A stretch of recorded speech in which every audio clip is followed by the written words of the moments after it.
గత హరీష్ రావు గారు మాట్లాడేది శుద్ధ తప్పు. వెళ్ళాక మా మంత్రి వాళ్ళని అట్లా అనడు, ఆయన వాపసు తీసుకోవాలి. 10 ఏళ్ళు ప్రభుత్వంలో ఉండి వాళ్ళు మొదటగా దళితుడే ముఖ్యమంత్రి అన్నాడు, డబుల్ బెడ్రూమ్ అన్నాడు, రుణమాఫీ అన్నాడు.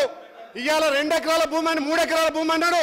ఇవాళ ఏదొక్కటి కాకుండా మా తల్లి సోనియా ఇచ్చినటువంటి అభయసం 6 గ్యారెంటీలు మా ప్రభుత్వం ఒక్కొక్కటి అమలు చేస్తుంటే జీర్ణించుకోలేక తెలంగాణ మహిళల నుంచి వస్తున్నటువంటి ఆదరణ చూసుకోలేక హరీష్ రావు గారు మండుతున్నాడు.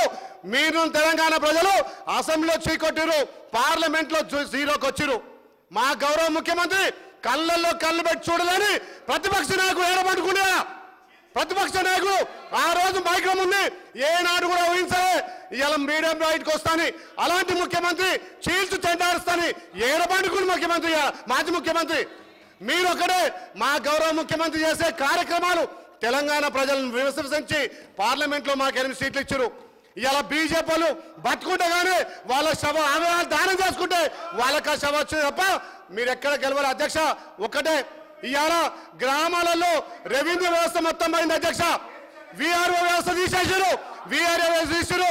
ఇవాళ ధరణి పోర్టల్ వల్ల మాకు సమస్యలు 100 వస్తే అలా 90 సమస్యలు ధరణి సమస్యలు అధ్యక్ష.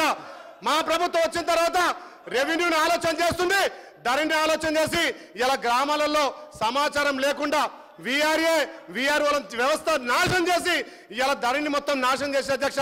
మీరు ఆ బడ్జెట్ మీద మాట్లాడేది హరీష్ రావు